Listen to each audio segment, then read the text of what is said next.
What's good, cool kids? I'm Jody, and we're here at Urban Grind with Air Sex Live Artist Spotlight with the Cool Kids Production Spotlight. Jody, how are you feeling? I'm feeling great. You feeling great? Yes. That's good. That's good to know. So today we are getting into who you are. You're the vocalist, you're the lyricist, you're a film writer and current screenplay producer. Yeah. Yes, let's get into it. Oh yeah, we're gonna break it down. So first things first, how you feeling today? I'm feeling wonderful. Feeling wonderful. Happy to be here. We're happy Yes, to have very you. grateful. Yes, Good, thank you. that's good. Of course, of course. Cool kids out there who haven't heard of you just yet, but they gonna know after today.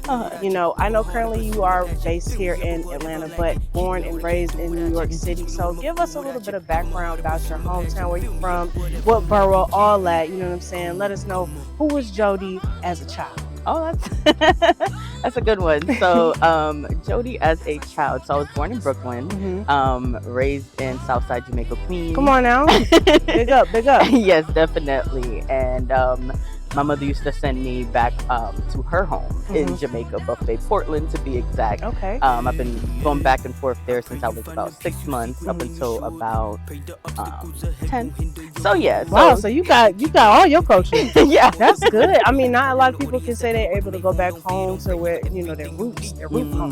That's different. Yes. So how was that for you? How did that shape you into who you are today, being able to have those travels at such a young age? I think it definitely is the blueprint for who I am today, honestly, and it shows up in just my creativity and yeah, everything that I'm putting together. Yeah. Yeah. That's good. That's good to know. I mean, being from New York, I'm sure you saw a lot of creativity on a daily basis from when you first hit the stoop and you know what I'm saying, you on the sidewalk with it, all the way to from the time you get to school, the bodegas around the corner.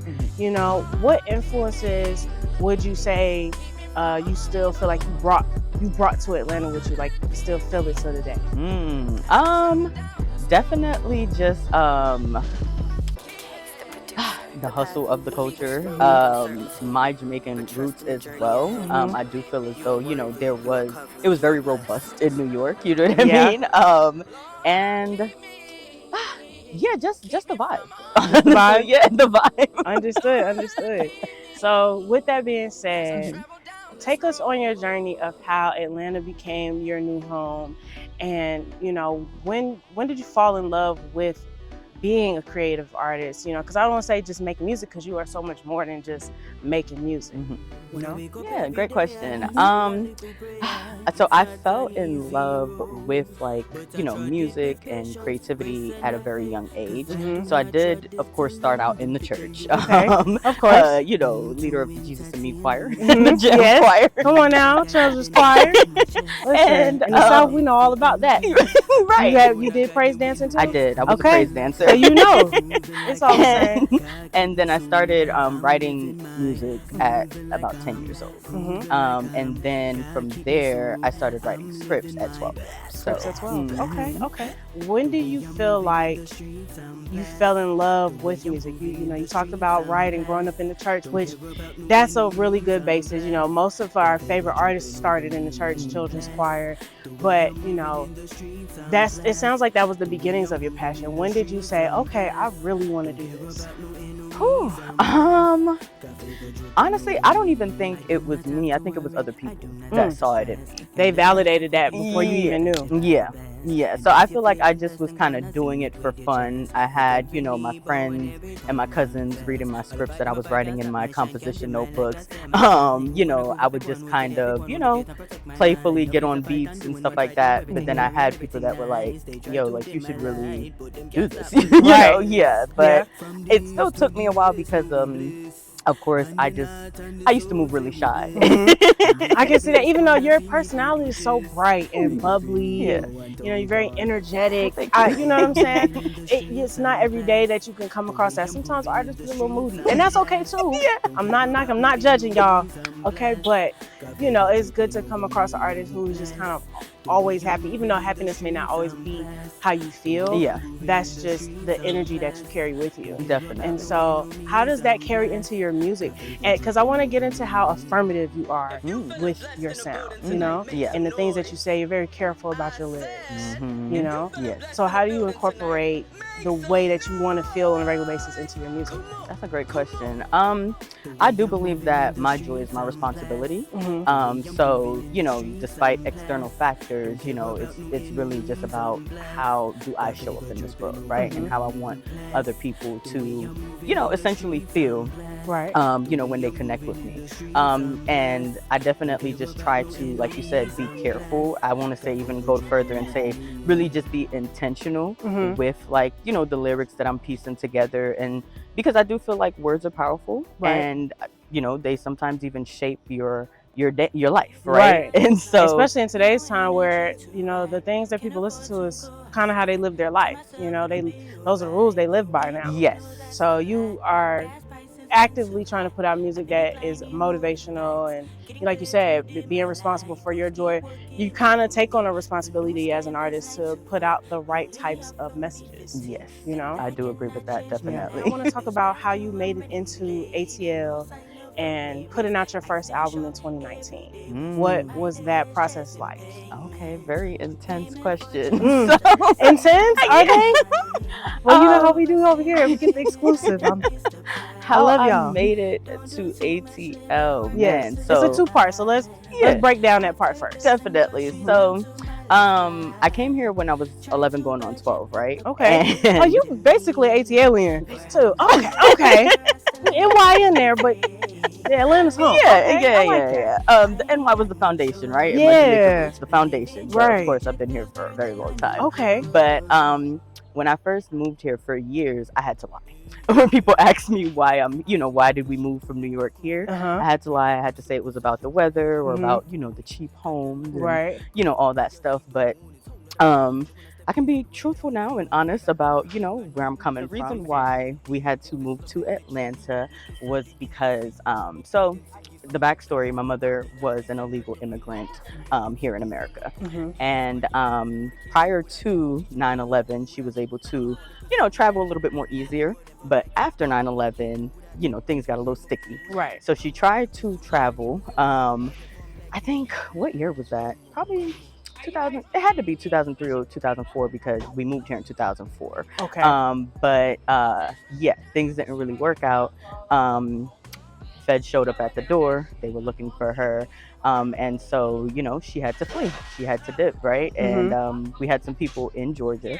And that's basically how we ended up here. Oh, wow. Yeah. And in today's time, to have a story like that, how did you feel when you were younger as a child and kind of having to understand a grown-up problem at such a young age? It was kind of when I realized just how intense my life was. Like, you're not an average, ordinary young girl. Life is moving fast. You go from the streets of Queens to Atlanta country. Yeah. Okay, in the early 2000s when Atlanta wasn't what it is today. Yeah.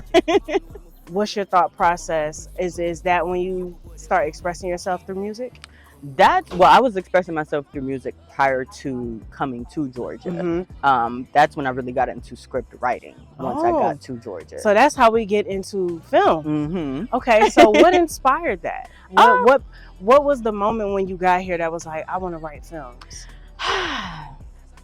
Funny thing, I feel as though I watched my first Tyler Perry play in New York. Oh my goodness, TP. Oh, you know what? The man is a pioneer. I can't have nothing. He's a pioneer. I love that though. Yeah, and granted, when I was around 10 years old, I did want to be an actress. Inspired by Raven Simone and the Cheetah Girls. Yes, no, we all were inspired. I mean, Raven Simone's that girl. Yeah, definitely. I completely get it. So, you know, my mother definitely tried to get me into that world of, you know, getting my headshots done and, you know, meeting with agents and stuff like that. But of course, all of that kind of abruptly stopped because she had to head up. She had to go. Yeah. So technically, your mom had to hide here in Georgia. So does that look like you having a different name when it comes to like schooling and things like that? That is a great question. No. I didn't have to have a different name, crazy enough. Yeah, prior to, well, when she left out, she was very incognito, right? Because I think my grandmother, of course, informed her, like, hey, this is what's going on. So when she was leaving out, she was dark shades, hat, know, whatever. And she informed me, like, when you leave out to go to school, if you see me, don't talk to me, don't make eye contact, whatever. Right. Yeah. So you can't interact with your mom like you normally would as a child. Yes, when she was leaving. Right. Yeah, but once but you got it, you understood that. Yeah, definitely. But once we got to Georgia, everything really just became normal in a sense. Because people love to come to the South to get their mind right. That's what you used to do when you was a city kid. You got sent down south with your cousins at grandma and them house, and y'all got some act right in the summer. You learn how to cut grass, catch the fish, cook it. You know what I'm saying? Pump some gas, whatever. We need to get back to our roots. Yeah, I say all that to say. But yes, so now okay, life's different and everything like that. Is school like a culture shock for you? I would say so. I definitely would say so. Yes and no, right? I think that initially, like being in middle school, not so much. I think once because when we came here, I was going to Latonia Middle. Okay. You was on the east side? Yeah. Okay. Yeah, I'm east side. Okay. I'm east side, baby. You know what I'm saying? Oh. Definitely. But once we got to like high school and stuff like that, I was in the Far East. So I was in Covington. Right. Now that was the you was almost another state. Heard you. That was the super culture shock where it's just like cows and trees. Country. Yeah. Got you. Yeah. Space in between the houses. Yes. Definitely. Okay. So now the second half of the question. 2019. I think that was. You have two albums, I know for sure, 30 Days and Temporary Forever. So Temporary Forever is 2019. Yes. What's the thought process behind Temporary Forever? And I took a deep dive. Okay. So I want to hear your thoughts. Wonderful. Well, Temporary Forever honestly should have been released in 2017. Okay. Okay. Yeah. Okay. But that is, of course, the year that I lost my mother. But so I started really recording. I got serious because I guess I just really got tired of people just saying you need to do it, right? You need to do it, you need to do it. And then I just really said, you know what? I feel confident right now to do this. And this was like 2016. I really started going to, a classmate's home studio, and I was hopping on other people's beats. And then his dad was basically like, when you come out, you need to come out as yourself. You don't need to get on nobody else's beat, Yes. So that's when I started. Shout out to Dad. Right. He knew what he was talking about. Definitely. Yeah. So that's when I started piecing together Temporary Forever. And yeah, with that, it was just the essence of, nothing really lasts forever, right? Right. Like, whatever situation you're in is temporary. You know what I mean? Things change. It does feel like a kind of a love letter, a little bit of heartbreak, a little bit of a situation going on, but also overcoming those feelings and getting into the other side. And so do you feel like that part of your grief journey helped you to heal? Because it never really goes away, but you still have to live life. Yeah. So were you afraid? Were you nonchalant about it? What were the feelings during that time? Definitely terrified. Terrified. And she said absolutely terrified. Yeah, my mom, of course, was just my backbone, my reason, my why. And, just, of course, yeah. You know what I mean? My inspiration, all the things, right? Yeah. My best friend, all the things. And so, I realized, like, with her situation, I realized that it wasn't really, like, getting better because although she tried, she wasn't able to really get her papers. And so and I realized, okay, I'm in school and, I'm going to work, I'm working multiple jobs, but is this really gonna, you know what I mean? So Right. I think then when I was like, I'm really gonna get serious, it was more so because I'm like, I need this better life, and maybe my gifts could help me do that, right? Right. And yeah, once I got into recording, once I started recording Temporary Forevers, the first song I ever recorded for Temporary Forevers, which was Busy, I came in that night, things were normal. I woke up the next morning, I found her, deceased in the home, right? So that was horrifying, traumatic, Right. Yeah. and Absolutely. yeah, as much as I really tried to push through, it got to a point where I couldn't, you know what I mean? And You it had to was, feel it. yeah, and it was one of my professors actually, because I do feel as though, family, they want to commend you on, oh, you're so strong, and so you really embody this strength that you really don't even have, Right. right? So it was really just a facade. But one of my professors, because I was still in school for nursing, she ended up telling me, like, where's your support system? Like, you don't need to be here. You know what I mean? Like, you need to go run yourself a hot bath, take some time for yourself. Yeah. And that's Shout when out to the professor. right. The teachers of the word, they really save days and kids out here. Definitely. Love it. So that's when I really just decided to take a step back. I always knew that I wanted to go back to school, but I honestly didn't necessarily know if nursing was my path. Because that was my next question. Like, how did we get to nursing? Nothing creative, nothing maybe a history major or anything, but nursing. Yeah, because it's a bag. Yeah, there we go. And I'm Caribbean, so right. Nursing is a good field. So besides a doctor, a lawyer, there we go. Yes, I got you. The big three. The big three. Yes. So yeah, honestly, I was supposed to put out the project in 2017. Never got there because life just kept happening. And it just got to a point as well once we hit 2019, and I just realized, like, okay, I'm even in like a worse predicament because people were still encouraging me, like, hey, where's the music? Right. And so I just said, hey, okay, let me just try it. Let me just, my mother used to say, like, you have to try a thing. So that's basically what I did. I just tried a thing, and yeah, that's where Temporary. And that's how we got here. Yeah. Okay. Thank you for taking us on that journey. I know it can't be easy to talk about your mom, and we appreciate you giving us insight into who you are as an artist and how you got here. In 2019, you dropped Temporary Forevers. You did it scared, but you did it. Yeah. What was the perception from the people around you and your audience hearing your music out on a platform for the first time? That's a great question. So, for the most part, I feel like my artistry was a secret. It was like it's exclusive news. If you knew, you knew, right? Okay. Where I just had people around me that they were telling people, like, right? Oh, JODY, she got word of mouth. She got getting around. Okay, that's good. So that's really what it was. So for the Temporary Forevers project, I really just had like a very intimate, release, thing that I did, like, in the house, and just kind of, just talked about it, played the song, talked about it. Right. And yeah, just got people's feedback and stuff like that. And honestly, you did your own listening party before it was even really a thing. Yes. Oh, yeah. You thought ahead. You were thinking in the future. You was ahead of your time. Definitely. Yes, visionary. Yes, exactly. And that's how we get to the filmmaking and the podcast and everything like that. Oh, yeah. Okay. Yeah.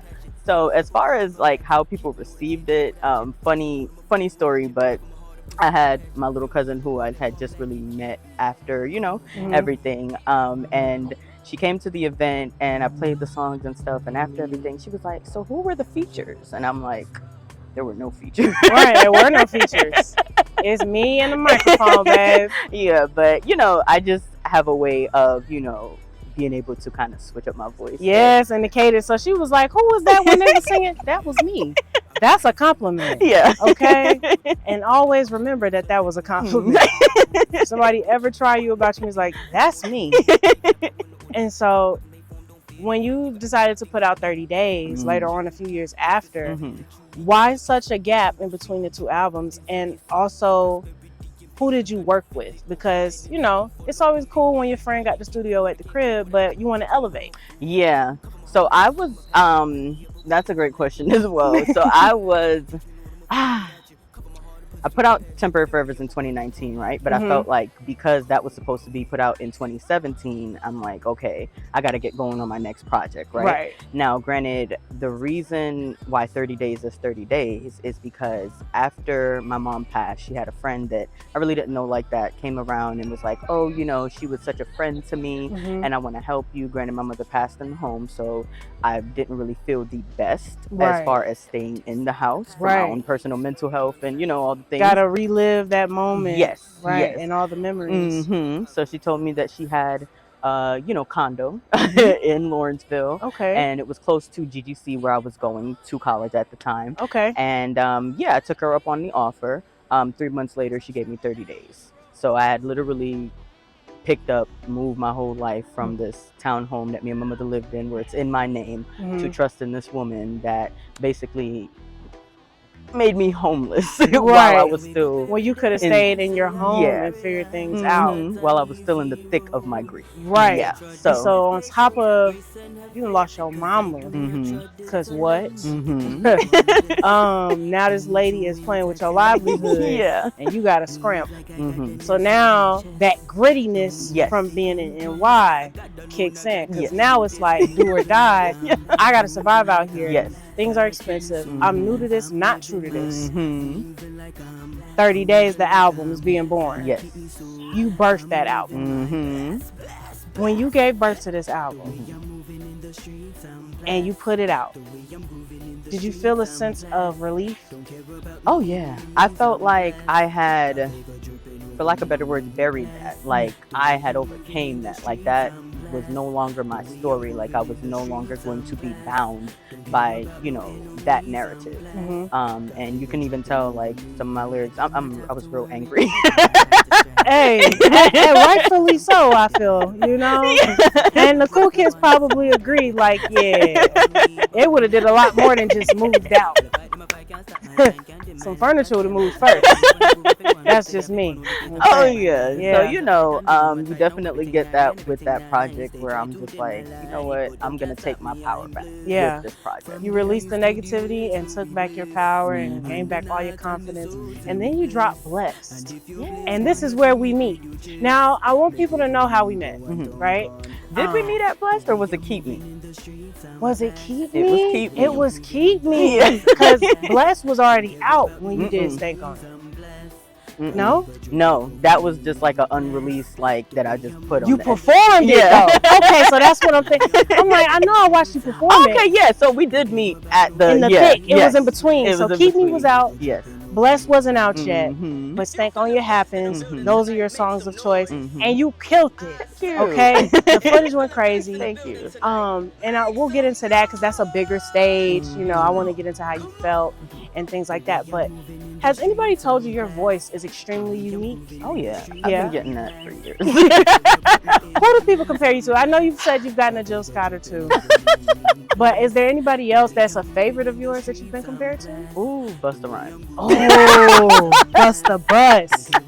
I like that. He does. I mean, you know it's him when he get on the track. You can't mistake it. Nobody sounded like him. And you know, not to compare artists because that's not really a thing I like to do. But you do have to acknowledge you got your inspiration from somewhere, someone. Everything is kind of retro in that factor. So, you know, who are some of your favorites and some of your inspirations? Okay. Is this where we're getting into my top 5? Yeah. Okay. Yeah. Y'all know how we do it. Top 5 dead or alive. But before I actually ask you, I do want to see who are you listening to currently? You know, who are you inspired by? Like, who moves the needle for you? Intense. Currently. Or just overall, like, if you was like, I need some inspiration and I want to get in the car, I want to go for a drive through the city, you know, who you putting on first? A genre that I'm really heavy on right now is, of course, Afro beats and reggae too. I'm not even gonna hold you. Yes. Okay, because I need a One Palm Erase record at some point from you. You got it. You know, that's great affirmation. Ladies, release the stress in the hips. Okay. Well, that's good. Do you see yourself collaborating with any Afrobeat or Caribbean artists in the near future? Oh yeah. Or any dream collaborations on your mind? I don't necessarily know if I have any dream collaborations. I Mhm. might, because when you hear my top five, like you'll yeah. Oh, we gonna know. Okay. But for the most part, yes, that is like a creative goal of mine for Okay. sure. Awesome. That's good to know. It's good to hear. So, I'm not gonna hold you too long because I do believe in people going to do their own research.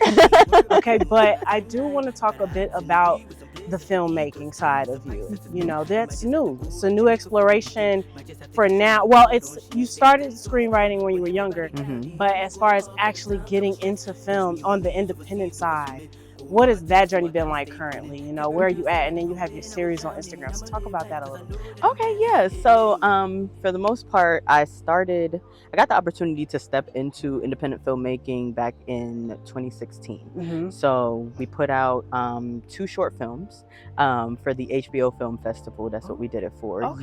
Yeah, and Where can we find those short films? on YouTube, Winnie's Productions. One is Winnie's called- Productions. Okay, Yeah. I'm writing that down. Spell it out for me so I can put it. I'm gonna insert it for you. WINNIE apostrophe S and then production. Okay, okay. Y'all Um, heard it here first. Y'all know we get the exclusives Yes, now. and one of them is called Lust. The other one was called Sloth because it was supposed to be The Seven Sins. yes. So it was Okay. supposed to be a 7-part series of the 7 deadly sins. It's a poetic film, so Yeah. none of the actors are actually speaking, but they're acting out the poetry. Oh, I love that. Yeah, so. Especially with it, it's kind of reminding you of those black and white films Mhm. from way back in like the 50s and 60s, and how you had to convey emotion without saying anything. Yes, That's probably one of the hardest. That's so hard, bro. Yeah, Like, but it was and so I don't mean dope. hard and difficult. I mean hard like that's dope Yeah, yeah. to be able to do. Yeah. You know, and generate that buzz and generate an audience in that Mhm. way. Yes, definitely. Yeah, so Yeah. that was a very, very interesting experience. Mhm. But of course, that was 2016. A lot of things changed in 2017. Yeah. We definitely tried to get back into it in 2018, but had to, close out that production Right. because COVID and things like that. not even that. It Wait, no, was 2018. 2018, yeah, pre-COVID, but it was a lot, and Mhm. it was bigger than what we thought it was, right? Right. So, yeah. Sometimes though ideas be big and you got to circle back, but that doesn't mean it is completely denied. It's just Mhm. delayed Yes, until the future. definitely. You know what I'm saying? It has the Mhm. time to open up how you Yes. need it to. Mhm. Okay, okay. Yeah, so now, I did end up going to school for entertainment business. Okay, so we Yes. went back to school. Yes. Left nursing alone. There we go. What? Was the family okay with that? Yeah, You gotta for the do what most you part, gotta yeah. do. Heard. Because But- I know it get a little sticky when you trying to figure yourself out at a young age, you Mhm. know? Definitely, Mhm. yeah. So with that whole background and everything like that, learning more about the business because for the most part I had just been operating as a creative, not really understanding the business side of anything. Right. That gave me the confidence to step back out in putting out music and now stepping back into filmmaking, Yeah. which is now where I'm working on my current feature film. Okay. Yes. Come on, feature film. We're going to the theater to see this. That's premiere. yes, Speak it. yes. That's what. Speak it. Yeah. But so yeah, to protect my intellectual property, I Yes. don't really want to give too much away. Right, of course. No. But Is there a plot we can get? no, this is what I'm gonna say. Okay. Okay. Consider this feature film a time capsule for the Jamaican culture. Oh. Okay, because I recently read Black Cake Okay. and I really enjoyed it, and then I heard that there was a series on Hulu. Mm-hmm. So Yes, I'm like, that I was hope good it's. too. Yeah. I hope it replicated it very well. You know, adaptations from books sometimes don't do it how we want to. Mhm. But I'm an avid reader, and I got the chance to not only read it but also listen to the audiobook to really feel it. Nice. So I'm excited. Anything exploring other parts of African culture and different sides of us, I'm always interested in learning more about. Definitely. So we're gonna be on the lookout for that. Yes. Okay, we're gonna be in contact when that drops because I'm in part 2 of Jody, the filmmaker, right here on Cool Kid Production, Your Sex Live. Definitely. Okay. So to wrap things up, we went from NY Queens to On the Run. Mhm. Such a beautiful and a beautiful story that's full of courage, because your mom still kept you here. Mhm. She didn't have to leave. It was a difficult life. It was very you know. abrupt. She had a heart attack. Oh, Mhm. was it the stress? It was the Because then, stress. you know, who got into office in 2016, and they were Right. talking It makes about things way more yeah, difficult. And deporting people and all the things. this is going to be a sensitive question. Do you feel like it's better for her not to have dealt with it now versus then? Whew, that's a heavy question for sure. But you know, I do think about that because I don't feel as though she deserved a lot of the stuff that she had to go through. Right. You know, in general. Right. So I definitely wouldn't have wanted her to go through that in her. She would have been in her 70s. Mm. So Yeah. Thank you for that. Thank you for being honest.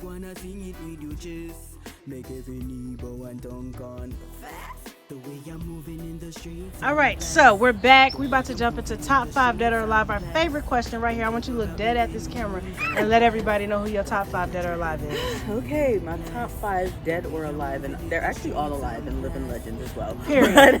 Thank you. We're kicking it off strong with Lauryn Hill, Missy Elliott, Busta Rhymes, Sean Paul, and Elephant Man. Come on now.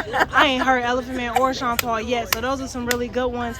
And then I want you to look at the camera one more time and tell the people who you are, where you from, where they can find you, and everything, all things Jody, right here on the Cool Kid Production platform. Gotcha. So, what's good, cool kids? I'm Jody. You can find me on all platforms at Lines Unwritten, LINESWRITTEN, and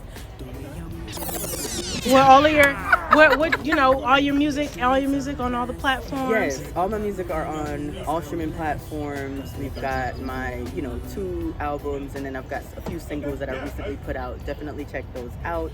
And yeah, Journey with me. I've got the Journey with Jody series that I'm doing on Instagram as well, and my other platforms. So yeah, definitely check me out. Her. Y'all heard it here first, an exclusive with the one and only vocalist, lyricist, and filmmaker herself, Jody. Thank you so much for stopping by. It's your girl, your favorite host, and we out of here, y'all. Peace.